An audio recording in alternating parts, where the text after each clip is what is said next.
Well, thank you, General Sullivan, and thank you all for being here this morning. This is my first time to be at this event, although I have followed it from afar. And there are many thanks to give out to folks here who have been a great influence to me already in my just 2 years serving in the United States Army. And General Sullivan kindly recognized many of them. Let me thank again, though, Mr. Brandt, thank you for sponsoring this breakfast. General Craddock, it was an honor to sit next to you and to learn more about your distinguished career as well. I know we have around here many folks I work with, General Spohr, of course, who spoke at this very podium just a few weeks ago, works closely with me in my job as the Chief Management Officer of the Army. And I know he spoke about business transformation, something I will briefly touch on as well. And there are many other great distinguished civilian workers who do such heroic things for the Army here today. I know we have a number of active duty folks who I see around the Pentagon, a number of retirees, and many folks who out in the business sector are providing able support to our Army today as well. So thank you all for letting me be a small part of your morning.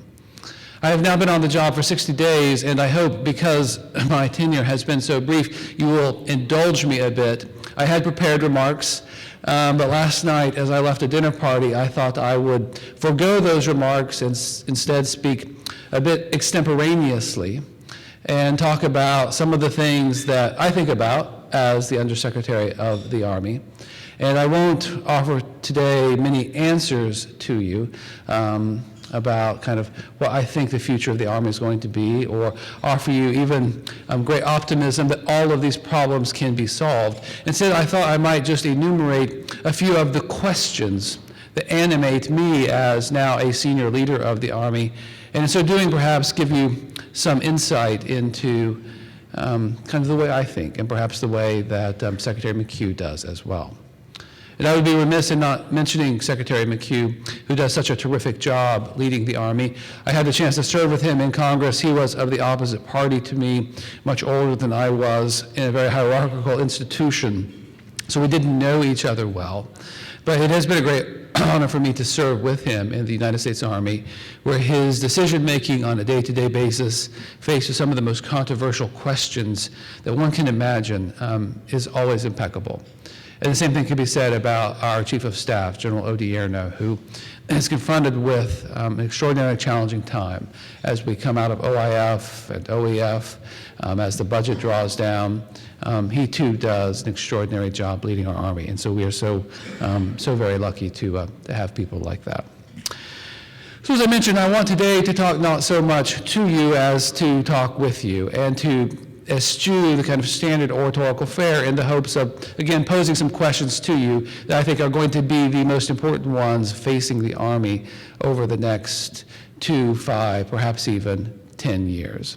It's worth setting the scene, though, about the context, if you will, from which these questions arise. Now, this context is one well known to the people in this room, but it is a context worth repeating again because the facts and the figures are increasingly harrowing.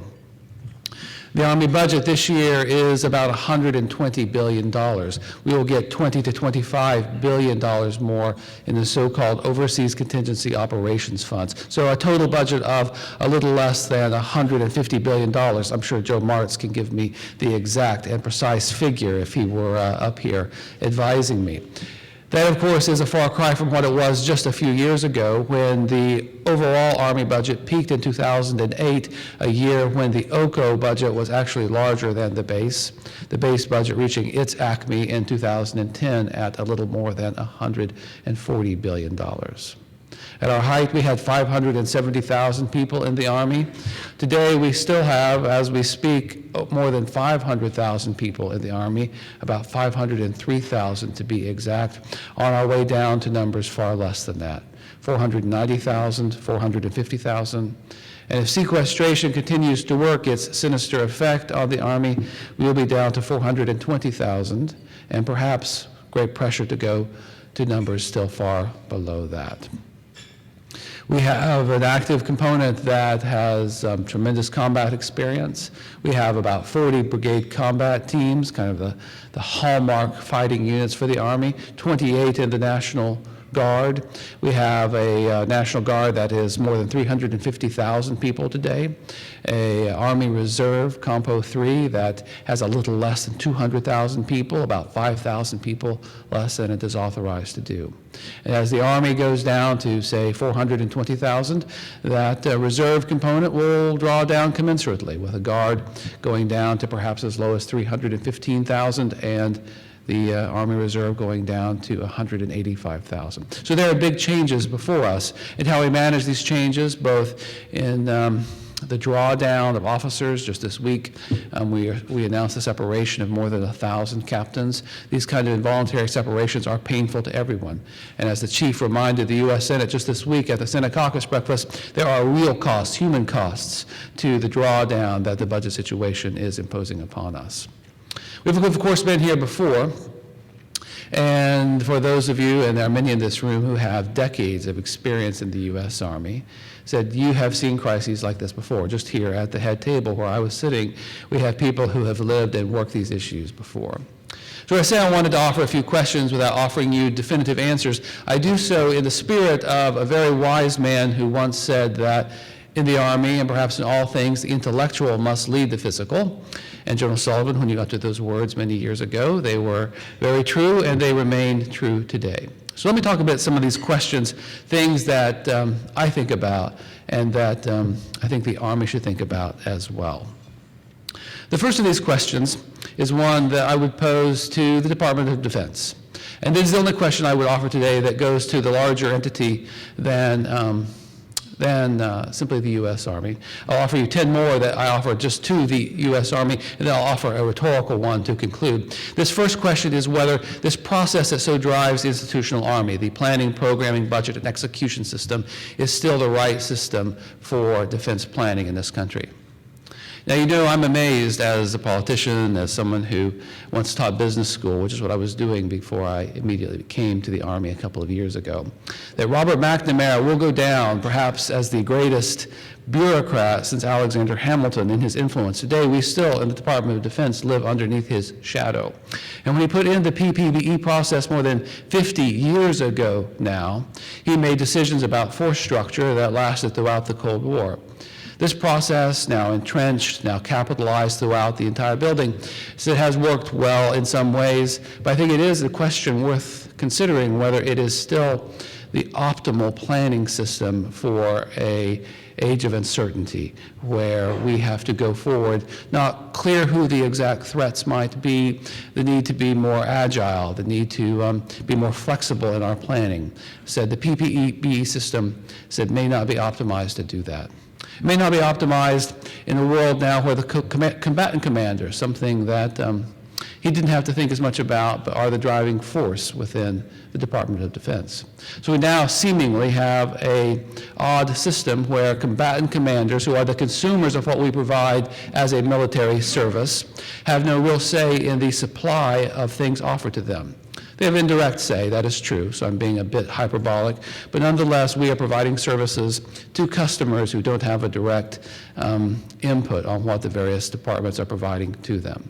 That would seem to be a misalignment of incentives in a way that calls into question the continued vitality of a planning system that has worked well, but is now, again, more than half a century old.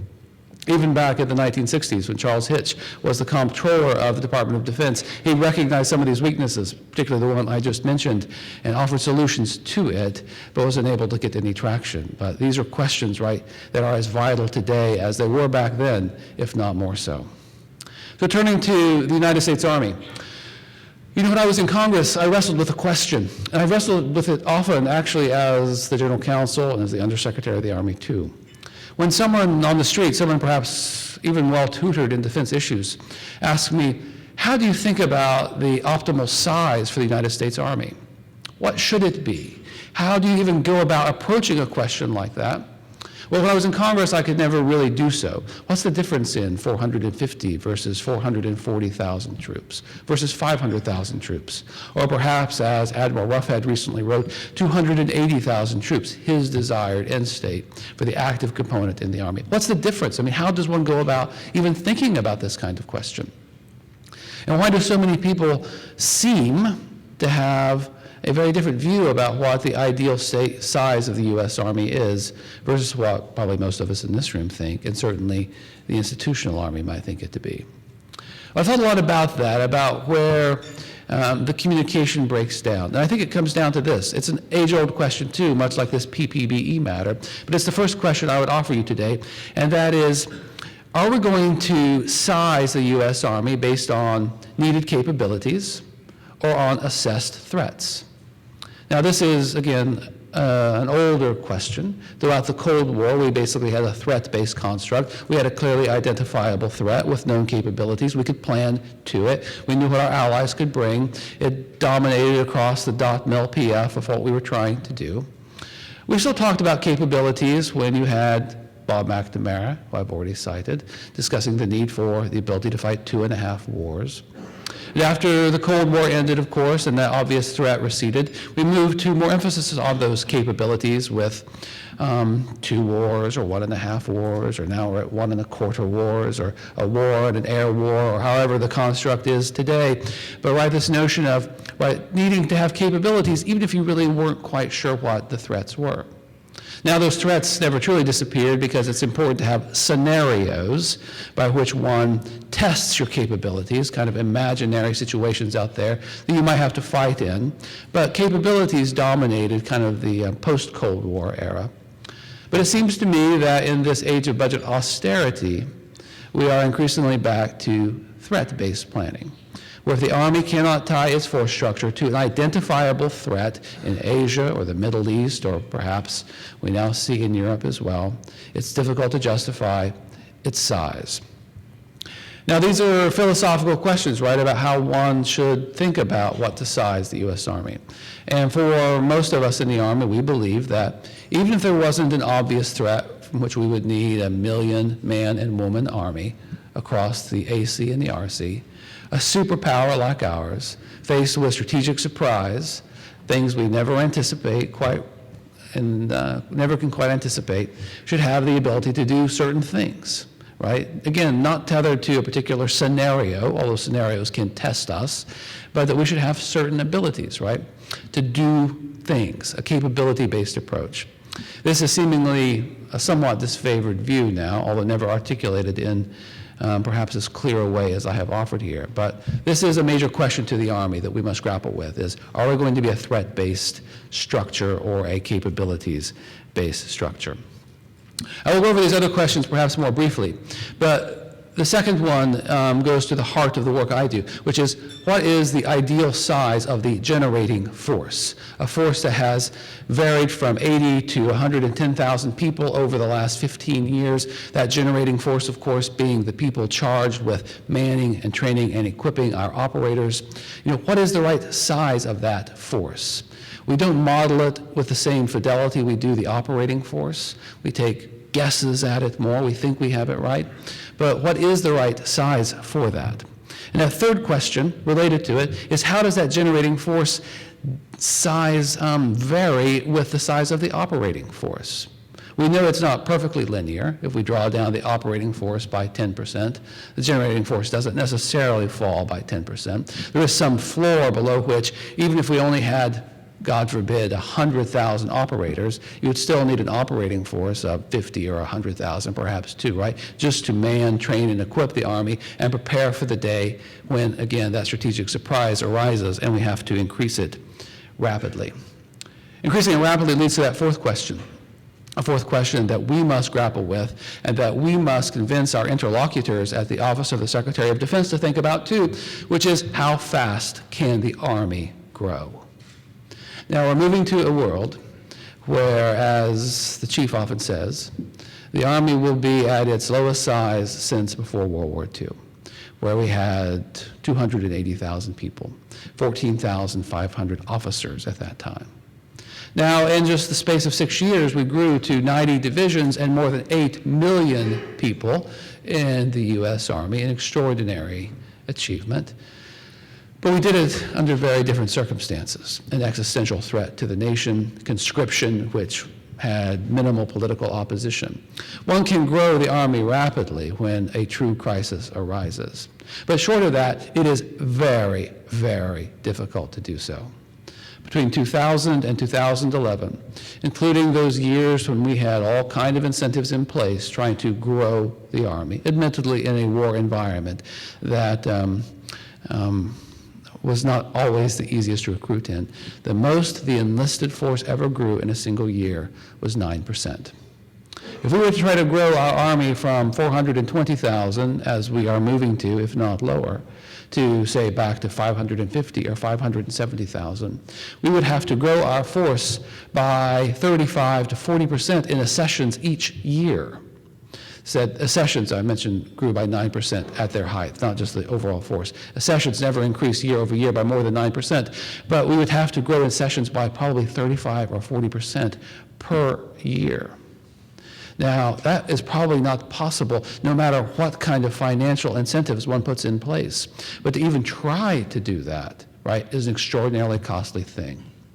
Costly not only in terms of the special pay and benefits that we might have to offer, but costly too in the fact that, as we saw during the Grow the Army era, standards will have to be relaxed.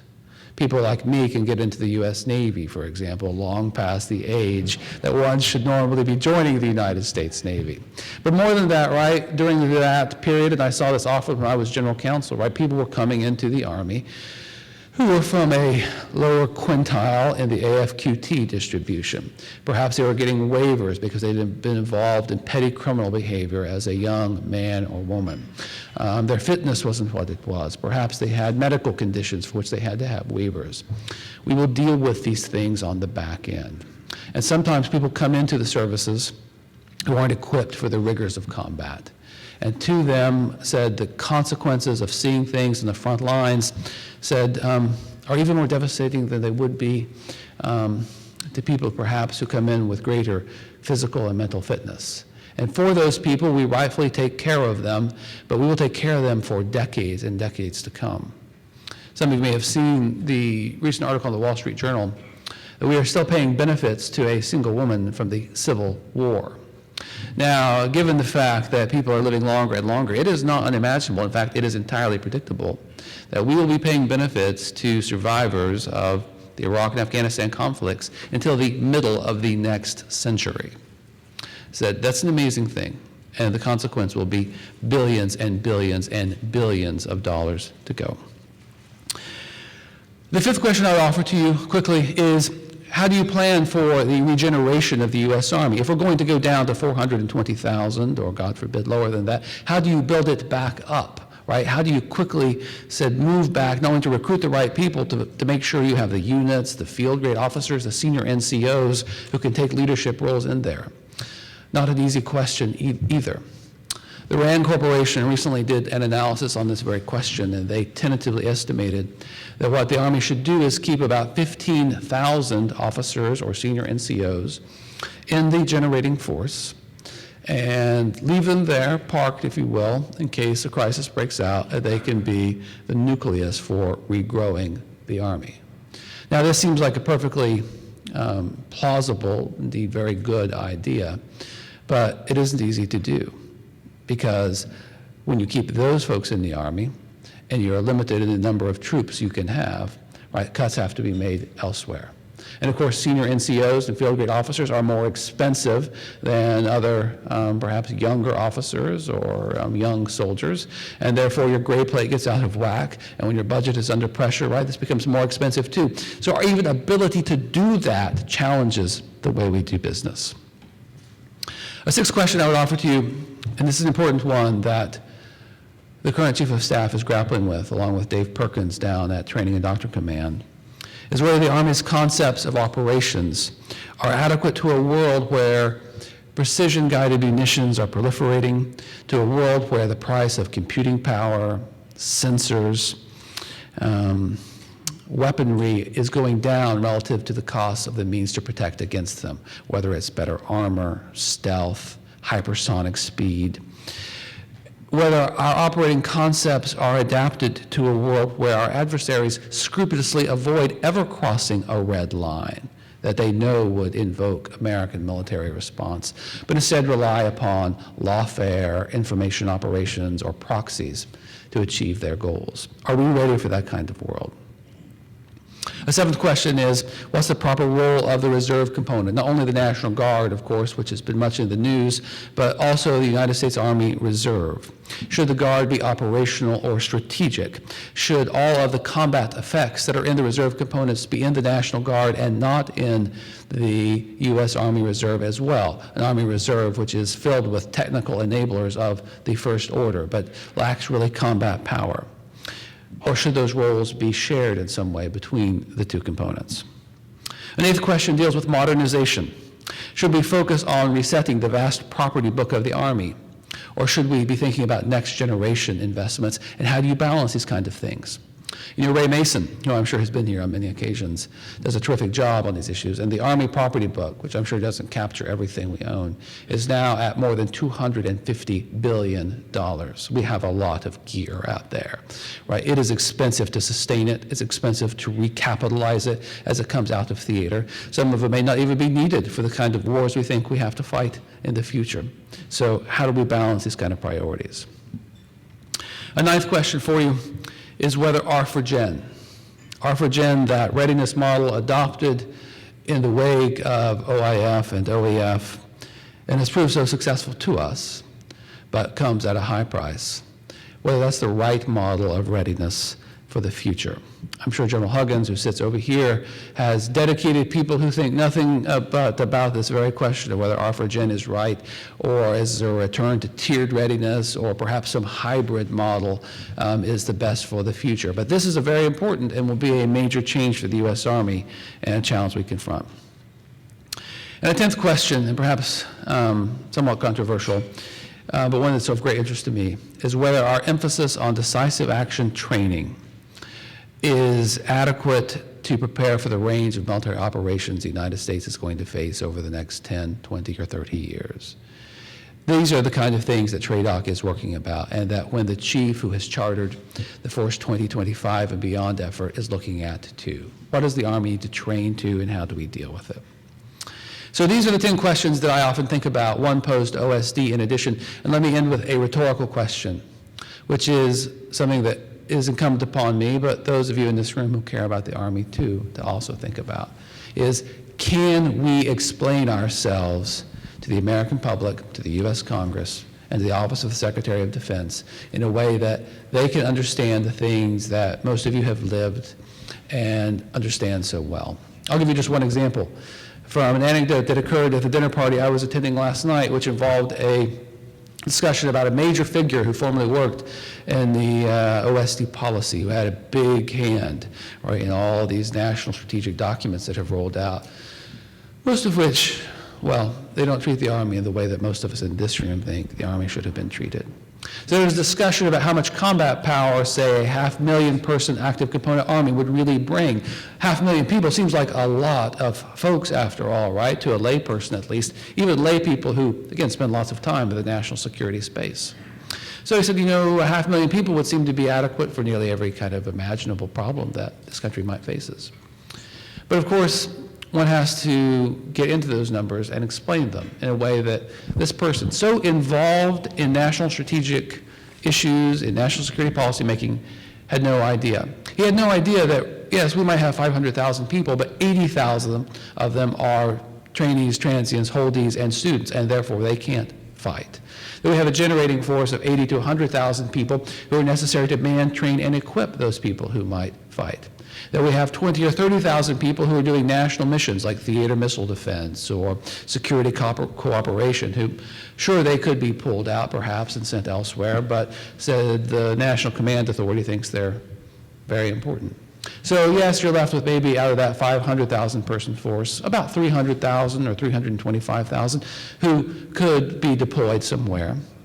But of course, Congress itself, this isn't simply an Army preference, doesn't want to send you over there to stay till you win it, right? We want to rotate you out, and we have good reason for rotating you out. So yes, even if you want to go on, say, a 1-to-1 bog-dwell ratio, boots on ground to time in theater, right? You're talking about 150,000 people who can go at any one moment. And Congress would like to have a longer bog-dwell ratio than that. And pretty soon, you're much, much smaller in the number of people who can actually go and fight at any given moment. right? This was surprisingly news to this major figure, right?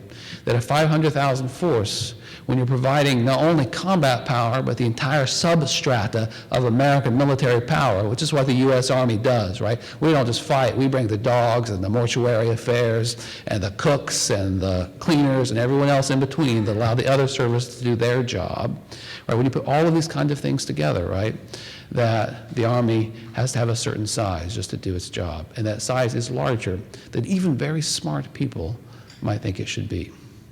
Now, I don't begrudge this person for not knowing that, because it's our job to explain it to him.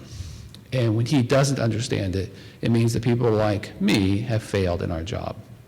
So I conclude with that rhetorical question to say, we must do a better job of explaining ourselves to the people who love this country, love the military, who love the U.S. Army too, but sometimes don't understand that this is the world's most complicated organization. And the way we run it is often opaque, even to its most senior leaders.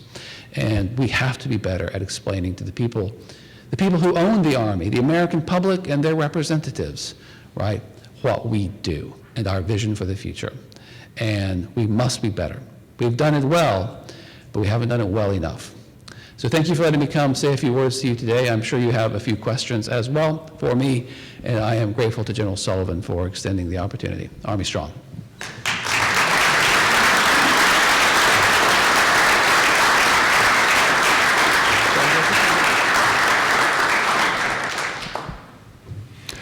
Jim Brand from Western Line Defense. Perhaps an 11th question that you could add to your repertoire. And while it's I think inherent in recapitalization and modernization, et cetera, is the question of how does a healthy industrial base tie into all of the things that you're talking about? I could have easily added that as a priority of ours, right? A healthy industrial base is critical, and it's hard to maintain that when you have these cuts in the Army procurement accounts, for example. But that's a vital national asset, of which I hope is the Undersecretary to be able to help work with. And I think it's underappreciated. It's, again, one of those issues that even people who care a lot about national security don't understand how vital that industrial base is and the threat that sequestration, the budget cuts are posing to that. So it plays a critical role. And I think across the Department of Defense, people give lip service to that, but oftentimes don't devote the resources or have a coherent strategy to do that. So hopefully I can help with that. Roger Thompson with AUSA. We talk in the association about some of the things that you've talked about in some detail. One of the things that has become more public more recently is testimony on Capitol Hill in which senior leaders of both the entire United States military as well as the Army have talked about risk and the concept of risk. Obviously, there are lots of ways to define it and discuss it, but operational risk, strategic risk, risk of being viable in these capabilities and missions. Can you comment about how the concept of risk and the implications fit into what you've just talked about, please? Yes, absolutely. Risk, I think, is the word I hear most commonly, right, from the Army these days. Basically, everything we do, we can't do what we would really aspire to do. And we define that gap as being risk. So, I often ask this question. In fact, I have Colonel Paul Pelozzi, who runs my Strategic Initiatives group, is in the back here. I actually have a task for them. I said, I'd like you to write for me a history of how we use the term risk across the Department of Defense, because we use it so much. I said, it's a great interest to me what that phrase really means and how it has made its way into our doctrine and concepts and things like that. But for me, I think, right, I use risk in this common way, that when there is a gap between our ends, ways, and means, right, we have a risk of some kind. Now, how you quantify risk between high and moderate, right, is professional military judgment in many ways, right?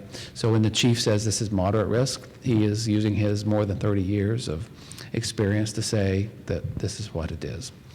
I'll tell you the way I approach it, which is a little bit differently perhaps, and I think it is a way of explaining things to policymakers, right? I never tell people in discussing these kind of questions, right, that failure will ensue from any decision they reach for us, right? If we don't have enough training days for our people, right, we will still prevail in the conflict because we have the world's best army, right? We will win at a certain cost that one doesn't really know for sure, right? But people who spend their lives thinking about these issues think will be more costly financially and in blood of our young men and women, and perhaps strategic objectives will be harder to obtain over time, but right, we will prevail in the end. And to lay out for them the choices they have, for example, if they want to have a 400,000 person U.S. Army, right, the Army will still be a formidable force. There will be no Army that can compete with us. But if you want us to fight around the world, it will be hard to do so, right? The bog-to-well ratios will be impossible to maintain. We'll have to use the reserve component in very strenuous ways. We know on the back end, if you want to do all of these levers, right, that we have family breakdowns and divorces and kind of social problems that arise when you keep people apart for years at a time from their loved ones, right? These are all things that are levers that people can pull, right? And, if all hell broke loose tomorrow, we would pull those levers, right, in some way. So that's what I tried to explain myself in using the term risk, right? Policymakers are the people who should be taking risk.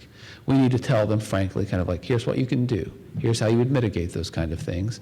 And, there are many competing priorities in this country, right? Things besides the U.S. Army, right? There are tax cuts, there's social services, there is the U.S. Navy and the Air Force and the Pacific Pivot, in which they're playing a key role. Right, we elect people and put great responsibility on them to balance these kinds of risks. And so what I try to do in talking to them is to say, like, here's what the real risk is. And, it's grave in our mind, but maybe you have countervailing concerns that are still more pressing to you, right, that you should be aware of. And therefore, you can make the right decision about it. So, we use risk a lot, and it's a term we love to use because there are lots of things that are at risk in the U.S. Army today. I think in part of our communication strategy, right, we need to try to be better about explaining exactly what that risk is to people, how you try to quantify it in some way, or at least offer a qualitative discussion of it, and then, kind of ways that it could be mitigated, right, what the consequences are. Because I think when people say risk, people think like, well, failure is going to ensue. Well, it's unlikely that failure is going to ensue, right? It's just costly, right, and real cost to people. And therefore gives us more credibility in discussing kind of what the courses of action for them might be. Yes, sir. Hi, my name is Franklin Childers from the Army Reserve. You alluded to the fact that we're downsizing a lot of our captains and majors and NCOs. We view those people as a valuable resource in the nation. How do we communicate to those people how valuable their service has been and encourage them to continue to serve in the Army Reserve and the National Guard? Well, we hope that they will do that. As I mentioned, we are separating about more than 1,000 captains that was just announced this week, right? The authorizations in the U.S. Army Reserve are 205,000. You have about 198,000 people in the Army Reserve today. And that was an intention, right, of the Army Reserve from a few years ago to try to have some slack in there where some of these fine officers could join them. And the truth is, many of the folks we're separating are very fine officers, very fine enlisted soldiers as well, people who have combat experience, some of them decorated for their combat experience. And so getting them into the Guard, into the USAR is a priority of ours. And we're trying to communicate that with them. Right, we need to work and still some things, right, where people can transfer MOSs as an example, right, if there are higher demands in the U.S. Army Reserve than perhaps for a particular MOS, and trying to do those kind of transitions. But that's an important thing for us, right, because the people we're separating are great Americans, and finding a way for them to continue to serve, as most of them want to do, in the Guard and the Reserve is going to be a very important part of that. So something that we can communicate from the highest levels, like from me, and also make sure we have programs in place, right, that make that transition a seamless one for them. Again, changing their occupations if needed to do that as well. But.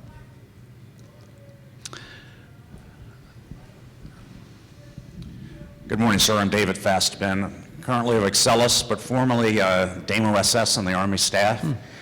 I wish I had you helping me write the ASPG a few years ago, because if the Army could take your 10 questions and answer them, it would be probably the best strategic planning guidance we ever published.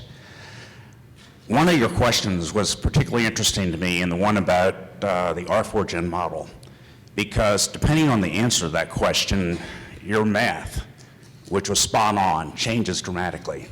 If you don't have a rotating force, the argument for force structure changes completely. So can you give us any ideas of how that debate is going and how that question might be answered?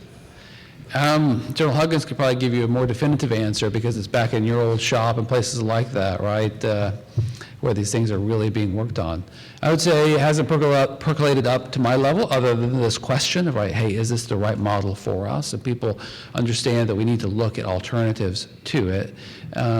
But there's been no discussion among the secretary or me, and I don't know among the secretary and the chief about what are really viable alternatives to us, right?